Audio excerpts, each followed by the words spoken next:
xafladan oo kulmisay dhammaan qaybaha kala duwan ee ummadda Puntland ayaa lagu qabtay jaamacadda BSU waxaana laga soo jeediyay hadallo iyo suugaan si qoto dheer uga hadlaysay qiimaha warbaahinta iyo waxqabadka la taaban karo ee Puntland TV oo ku soo kordhiyay Puntland iyo guud ahaan mujtamaca Soomaaliyeed halkii sano uu jiray xubno ka socday jaaliyadaha dibadda gudoomiyaha gobolka Nugaal duqa caasimadda ayaa xafladda ka soo jeediyay hadallo ay maamulka iyo shaqaalaha Puntland TV uga mahadcelinayaan hawsha culus ee bulshada ay u hayeen iyo sida loogu baahan yahay in bulshadu ay u garab istaagto hambalyo ayayna u direen guud ahaan ummadda reer Puntland munaasabadan ka soo wareegatay markii la asaasay Puntland TV marka hore waxaan halkan uga hambalyeynayaa sanad guurada TV-ga Puntland waxaan si gaar ah ugu hambalyeynayaa uguna waliba mahad celinayaa shaqaalaha TV-ga Puntland maamulka iyo shaqaalahaba oo isku hawlay runtii barnaamijyadan TV shaqadoodana ay dabcan ahayd inoona soo bandhigay waxaad qurux badan waxaan kale oo u mahad celinayaa cid kasta oo gacan ka geysatay xagga xukuumadda Puntland iyo dawladihiina ka warbaahintan qiimaha weyn oo ku fadhida sidii uu xusay agaasimaha TV-guba sida aan ku bartay Puntland TV anigoo joogo Minnesota ayaa waxa dhacday inaan saaxiibanahay soo ugu yiri soo ma ogid TV cusub in la furay oo aad ka daawan kartid telefoonkaaga gacanta markaasaan ku yiri telefoonkaaga gacanta anoo banaanka jooga wuxuu yiri waxa gashaa www.puntlandtv.radio.com waxa cajiiba markaan fiiriyay horta inaan u mahad celi waay wariyaasha gabdhaha iyo wiilasha quruxda ka muuqata hadallada codka fasiixa waxyaabo badan waxa jirta la fiiriyo oo ah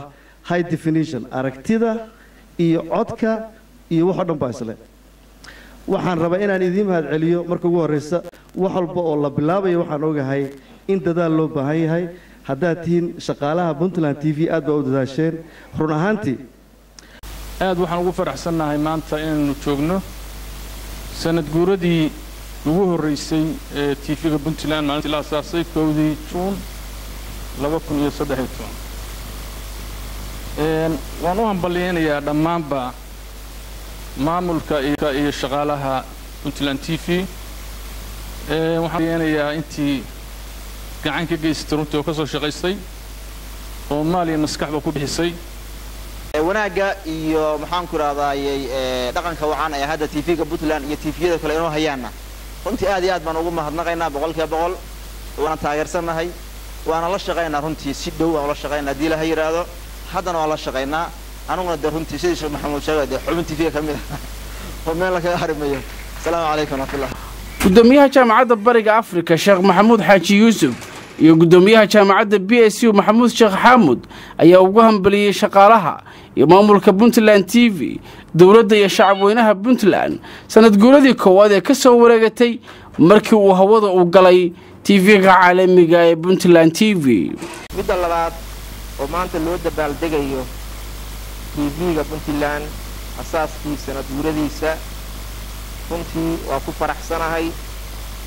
jaamacad ahaan iyo culimo ahaanna TV-ga Puntland iyo shaqaalihiisa iyo intii ka hawl qaadatay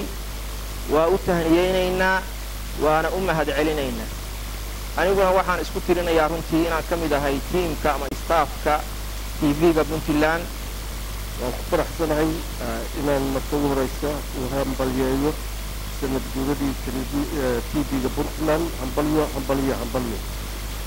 waxaan aad u qirayaa muxuu ahayaa anu hambalyeynayaa shaqaalaha oo ugu horeeya agaasimaha guud iyo dhammaan shaqaalaha ka shaqeeya aad baan ugu hambalyeynayaa waayo marxaladihii ay soo mareen iyo meesha hadda TV-gu maraayo yacni waxaan qiyaasi karaa caqabadaha horyiin ayaa qof kasta oo wax garanaya uu qiyaasi karaa iyo say ugu soo gudbeen waxaan leedahay maaragtay hambalyo wasiirka warfaafinta isgaarsiinta hidaha iyo dhaqanka puntland cabdiweli nuur xirsi indhaguran wasiirka wasaaradda haweenka aniisa cabduqaadir xaaji muumin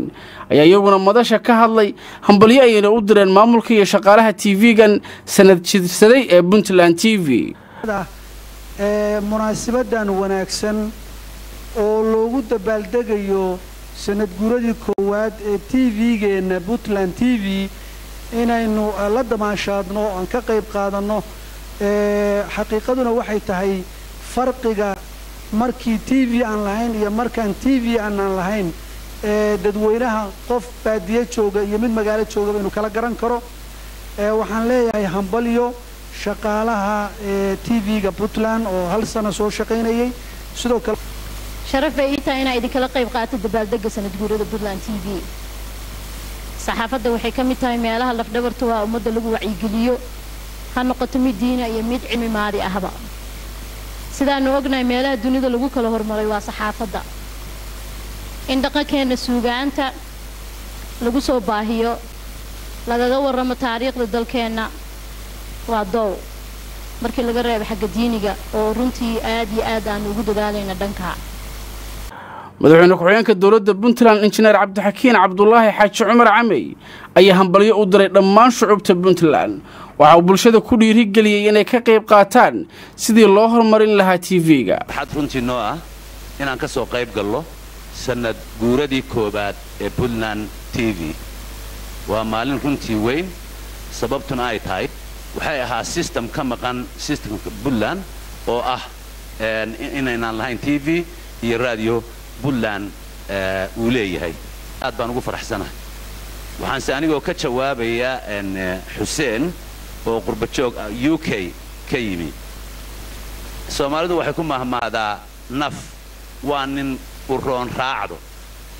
xuseenoo de annagu iyaga waxbaanu ka bixinahay haddaad wixii ay rabeen la bixisaan waxay la tahay idinkama xigsanayno mana amri doonno contributionkiina in la bixiyaa contributionka waa waajib weeyaan waxa weeyaan ugu dambayn abaalmarino iyo shahaado sharafeedyo ayuu guddoonsiiyey dhammaan shaqaalaha iyo maamulka puntland t v kuwaasoo ay ku mutaysteen kartida iyo daacadnimada sanadkii uu jiray puntland t v ay ku soo shaqeeyeen wuxuu kaloo madaxweyne ku-xigeenku shahaado sharaf uu siiyey oo tv-ga si hufan ugu hagarbaxay wada shaqayn fiicana la lahaa xarunta cilmi baarista puntland ee p d r c iyo shirkadda isgaarsiinta goolis jaamacadda p s u iyo jaamacadda bariga afrika kuwaas oo shahaadooyinkan sharafeedkan ku mutaystay siday ula shaqeeyeen puntland t v halkii sane uu jirsaday cabdirasaaq xasan cabdi puntland t v garowe